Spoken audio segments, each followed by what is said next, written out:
CARICOM Heads of Government are pushing firmly at COP29 in Baku, Azerbaijan, urging world leaders to deliver on climate financing commitments.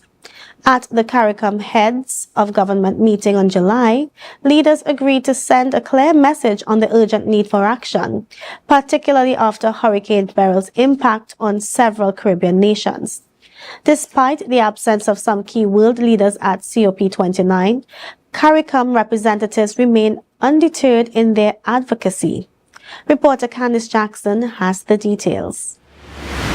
Grenada's Prime Minister Dickon Mitchell offered a stark depiction of the climate crisis facing his small Caribbean island nation. 6 months of drought, followed by a devastating and unprecedented Category 5 hurricane in July. And at this very moment, as I stand here, yet again, my island is being devastated by flash flooding, landslides, and deluge of excessive rainfall, all in the space of a matter of a couple hours. Mitchell said that while this reality might seem distant to leaders of the developed nations, the climate crisis will soon reach their doorsteps. He called for partnership in financing to support mitigation efforts. Because the lessons we learn in small island developing states of resilience, of adaptability, of sustainability is a lesson that we can share with the world.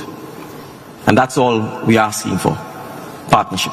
Meanwhile, the Prime Minister of Antigua and Barbuda, Gaston Brown, warned that the time for increased climate ambition is now. He stated that if promises of support remain unfulfilled, justice must demand that those promises be enforced. We're calling not for loans that deepen our debt burden, but for direct investments in the form of compensatory grants to build back more resilient infrastructure that were damaged repeatedly by catastrophic climate events. Also addressing COP29, the Prime Minister of Barbados, Mia Mottley, criticized world leaders for failing to follow through on their commitments to the Loss and Damage Fund. The reality is that the Loss and Damage Fund has only attracted $700 million, and this is despite the numerous crises besetting small island developing states and indeed in our own region, Hurricane Beryl, which has caused serious damage to countries from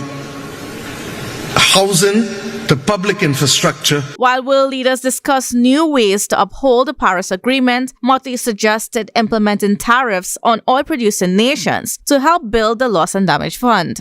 If we put a $5 per ton on CO2 for fossil fuel extraction, we can raise $210 billion a year.